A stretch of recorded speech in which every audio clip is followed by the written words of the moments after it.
India leader for social sector के group द्वारा आज पद्म श्री कंवल सिंह चौहान के बेबी कॉर्न प्रोसेसिंग यूनिट का दौरा गांव अटेरना में किया गया।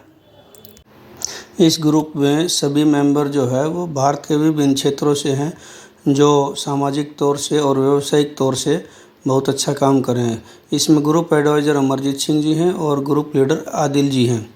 तो अभी सभी मेंबर्स को यही इंट्रोडक्शन करवाई जा रही है कि इस प्रोसेसिंग यूनिट में कितने सेक्शन हैं और कौन कौन सी चीज़ों का इसके अंदर प्रोसेसिंग की जाती है। बहुत सारी वेजिटेबल्स हैं जिनकी प्रोसेसिंग यहाँ पे की जाती है, और ये भी बताया जा रहा है कि यहाँ पे ये यूनिट जो है वो आसपास के एरिया को पूरी तरह से रॉ मटेरियल को लेती है किसानों से और आगे उसको फिर कैनिंग करके मार्केट में ले जाती है।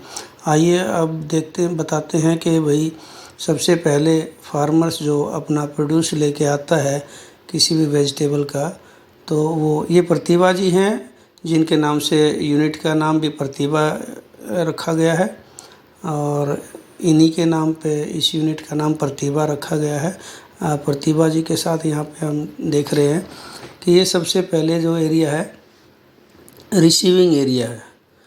जो भी फार्मर अपना प्रोड्यूस लेके आता है, चाहे बेबी कॉर्न हो, चाहे स्वीट कॉर्न हो, चाहे मटर हो, चाहे ब्रोकली हो, और भी बहुत सारी वेजिटेबल यहाँ पे होती हैं, और वो सब सबसे पहले यहाँ पे लाई जाती हैं और यहाँ से फिर उसको अंदर शिफ्ट करते हैं। यहाँ पे 2 यूनिट हैं आमने सामने, जिसमें से फ़िलहाल एक यूनिट काम कर रही है, और उसी के बारे में अभी ग्रुप मेंबर्स को बताया जा रहा है कि जब भी फार्मर अपना प्रोड्यूस लेके आता है तो सबसे पहले रिसीविंग एरिया पे आता है। आइए अब अंदर चलते हैं। सबसे पहले रिसीविंग एरिया पे आने के बाद जो भी प्रोड्यूस आता है, जो भी प्रोडक्ट आता है, जो भी हमारे पास सब्जियां आती हैं, उनमें सबसे पहले ग्रेडिंग का काम किया जाता है, क्योंकि किसी भी प्रोडक्ट के अंदर वैल्यू एडिशन यदि करनी है तो उसमें ग्रेडिंग का कार्य सबसे पहले किया जाता है। ग्रेडिंग में ए ग्रेड के, बी ग्रेड के, सी ग्रेड के, डी ग्रेड के, इस तरह की ग्रेडिंग की जाती है। ए ग्रेड में सबसे फाइन, सबसे अच्छा प्रोडक्ट होता है और उसको सबसे पहले अलग किया जाता है। उसके बाद बी और सी और डी ग्रेड के हो जाते हैं। जैसे सी और डी ग्रेड का जो मटेरियल होता है उसको हम एनिमल फीड्स में या उसका पाउडर मेकिंग में और दूसरी चीज़ों में, इंडस्ट्रीज़ के अंदर फिलर के रूप में उसका प्रयोग किया जाता है। लेकिन ए, बी और सी जो है वो डायरेक्ट कंज्यूम करने में, कैनिंग करने में काम आता है।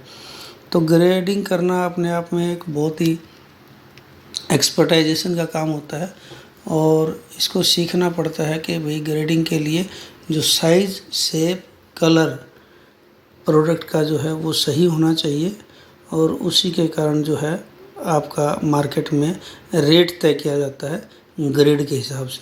और इसी को हम वैल्यू एडिशन में भी गिनते हैं कि ग्रेडिंग जो है कि वैल्यू एडिशन का भी कार्य करता है। यही पूरे ग्रुप को समझाया जा रहा है, और ये यहाँ पर मैनुअली किया जाता है सारा का सारा। जैसे आप सामने बड़ी ट्रे देख रहे हैं, उसके ऊपर मटेरियल को रखते हैं, प्रोड्यूस को रखते हैं और उसकी ग्रेडिंग की जाती है। उसके बाद ग्रेडिंग के बाद हमारा एरिया आता है वॉशिंग का। वॉशिंग के लिए बॉयलर लगे हुए होते हैं, पानी गर्म होता है, स्टीम होता है, और तब उनको जो है ना वॉश किया जाता है, जो रॉ मटेरियल हमारे पास आता है। क्योंकि सबसे, ये देखिए आप, पानी है, पीछे बॉयलर है और सामने पैन है, और ये ट्रेज में जो है प्रोडक्ट रखा हुआ है। तो सबसे पहले इसको धोया जाता है गर्म पानी से। उसका कारण ये है कि जैसे फार्मर्स जो है वो स्प्रे भी करते हैं, बहुत सारे इंसेक्टिसाइड, पेस्टिसाइड, वीडिसाइड का स्प्रे होता है, तो उसके रेजिड्यूज़ जो प्रोडक्ट के अंदर होते हैं तो वो निकाल लिए जाते हैं वॉशिंग के द्वारा। कुछ डस्ट पार्टिकल होते हैं वो निकाल लिए जाते हैं। इसके अलावा इंसेक्ट पेस्ट के जो डेड बॉडीज़ होती है उसके अंदर और भी कई चीज़ें होती हैं, तो वो भी इनके साथ चिपकी हुई होती है, वो निकल जाती है। उसके बाद काम आता है हमारा कैनिंग का। कैनिंग के लिए हमारे जो हैं डिब्बों के साइज़ होते हैं, जैसे 1 kg का है, ½ kg का है, तो इस तरह से उनके साइज़ और वेट के हिसाब से जो हमारा प्रोड्यूस है उसको कैनिंग के लिए डिब्बों के अंदर डाला जाता है। जैसे अभी आप देख रहे हैं पूरा ग्रुप जो है ना खुद उसको करके देख रहा है। ये बेबी कॉर्न है और इसको जो है ना ये डिब्बों में डाल के देख रहे हैं। इसके बाद इसका वेट किया जाता है, क्योंकि जितना भी आप डिब्बे के ऊपर आपने वेट डाला गया है तो उतना मटेरियल उसके अंदर होना ज़रूरी है, वो होना चाहिए। तो हर डिब्बे के अंदर मटेरियल डाल के उसको वेट किया जाता है, उसका वज़न तोला जाता है, ये जो कि आप सामने देख रहे हो। इसके बाद जो बात आती है, उसके बाद फिर हम इसको स्टरलाइज़ करते हैं। स्टरलाइज़ इसलिए किया जाता है कि ताकि इसके अंदर कोई जर्म्स वगैरह, कोई फंगल ग्रोथ वगैरह ना होने पाए और जो प्रोडक्ट जो है कैनिंग के बाद वो सेफ़ रहे और बिल्कुल नेचुरल कंडीशन में रहे। तो स्टीमिंग के लिए वहाँ पर मशीन लगाई जाती है। देखिए आप, स्टीमिंग के लिए मशीन लगाई, इसका टेम्परेचर तकरीबन 90 डिग्री तक चला जाता है।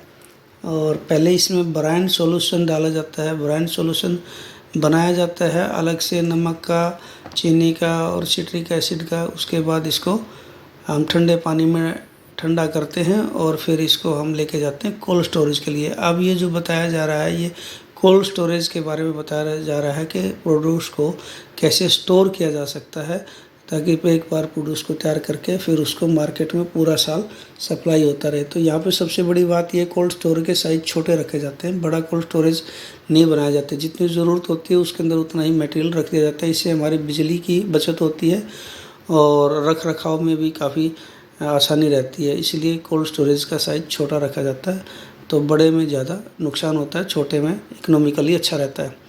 इसके बाद ये देखिए, अपने कमल सिंह जी हैं, पद्मश्री अवार्डी हैं।